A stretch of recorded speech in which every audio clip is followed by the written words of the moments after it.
This is Josh Friedman in Odessa, Ukraine.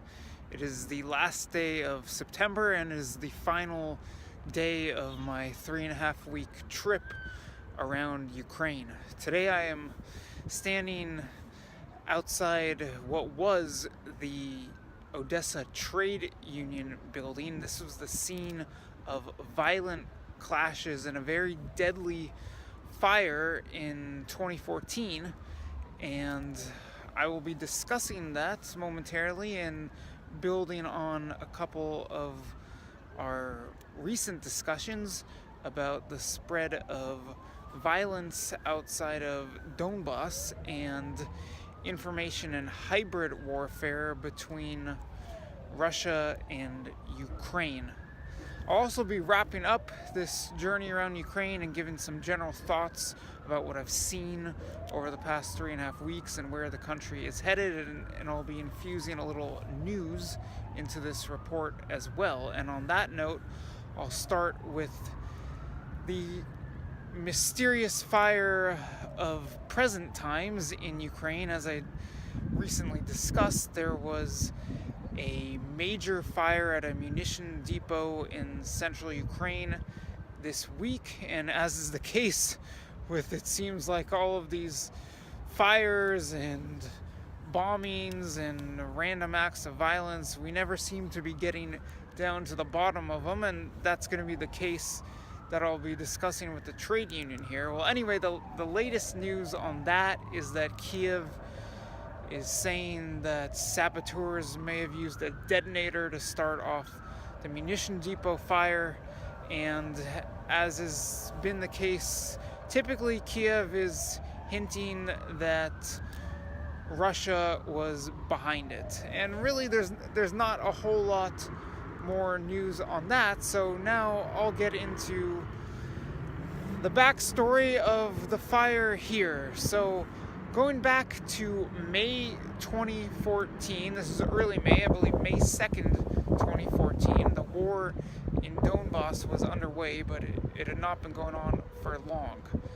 And here in Odessa, a Russian-speaking city, although definitely not a separatist city, there were clashes back and forth between pro-Maidan and anti-Maidan demonstrators, basically pro-Ukrainian and pro-Russian demonstrators. And on May 2nd, I believe it was, those clashes became very violent. They started in really the center of the city, and there were all kinds of people there, football fans, who I believe were pro-Ukrainian, and they were clashing with pro-Russian demonstrators, and at one point there was gunfire, and the clashes really heated up.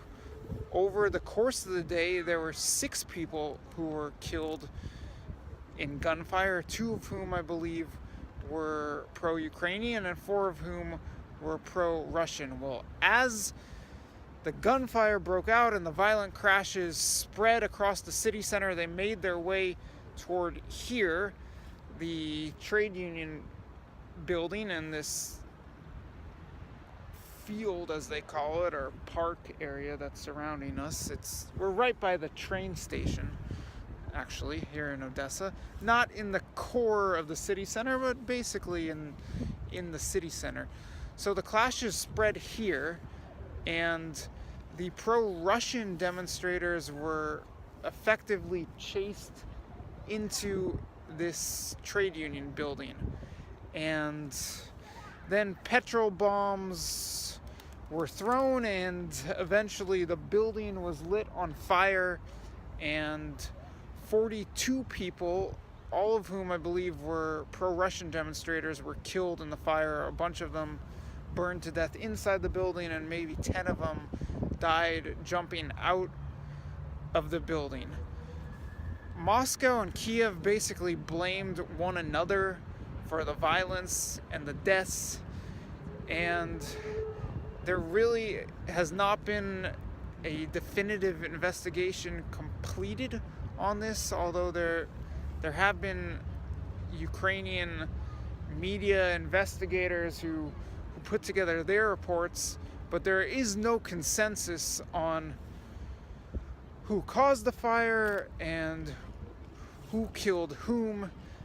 And again, this is an example of information warfare and hybrid warfare in Ukraine, with this, I believe, being the most deadly of the post-Maidan incidents outside of Donbass in Ukraine since everything kicked off in 2014. Now, there was a trial that actually wrapped up just 2 weeks ago, or maybe even less than that, in a nearby city of Ilychovsk, now known as Chernomorsk. And that had to do with people inciting violence on the day of the fire and the deadly clashes. And the defendants in that trial were acquitted, which set off some rioting in Chernomorsk right after the verdict. So the fire in the trade union building, that incident and the deadly clashes were back in the news here in Ukraine over the past couple weeks, but of course we are not getting to the bottom of who done it, basically. And as I discussed in Kharkiv with the bombings, and as I discussed yesterday outside the Yuzhmash plant in Dnipro, well, that's really just how things are here. There's information warfare, Moscow trying to discredit Kiev, Kiev trying to discredit Moscow, and there's hybrid warfare with acts of violence, acts of sabotage, and all kinds of different tactics being used, arguably on the part of Moscow to destabilize Ukraine, and arguably on the part of Kiev to blame Moscow for all of the problems in Ukraine. So here's your glance at the trade union building. It's been fixed up quite a bit. However, around the back you can still see some missing windows. From what I understand, they've put in new windows here and wiped a lot of the fire marks off the building. But I will crop in a photo showing you the missing windows. On the back side, there's still some construction, some refurbishment taking place here, but the building is closed, and it's definitely not fixed up entirely. Now, as for my journey around the country over the past 3.5 weeks, in a sense, I recapped and analyzed what I saw in a Bulgaria Analytica article that was published yesterday, which I recommend that you read and check out. It's titled, what did I headline it? Reforms for a Thriving, Not Surviving Ukraine, in which I discussed a little bit about the reforms in Georgia under then President Mikhail Saakashvili, which were largely free market reforms, and how I believe that is really needed here in Ukraine. I have seen a lot of poverty. I have seen a fair amount of despair. Actually, just moments before I started filming, I guess fittingly based on the location, a man came up to me with a black eye asking me to take a photo of him and send it to his mother, which I found very fitting from what I've seen in Ukraine. I've seen a bunch of people living out of hostels, not just students, mostly young people, but also middle-aged people living out of hostels. This country remains rife with corruption and poverty, and there are a whole lot of problems. And coincidentally, Mr. Saakashvili is back in Odessa, where he used to be governor, where today he will be holding another one of his anti-Poroshenko, anti-corruption rallies, which I will not be attending because I have run out of time in this city and this country.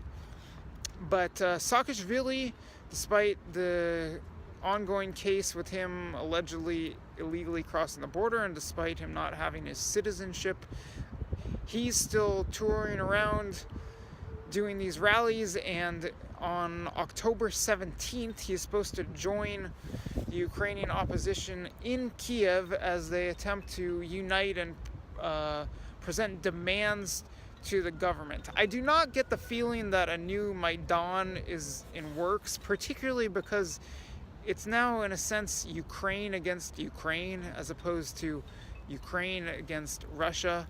Saakashvili, Timoshenko, the former prime minister, who is another opposition leader, and other forces are trying to rally the opposition against Poroshenko, but it just doesn't seem like there is the spirit of a new Maidan in the making. However, the country, as I discussed in my article, might not need a new Maidan, but it's going to need some major reforms in order to lift its citizens up out of the poverty that a lot of them are living in.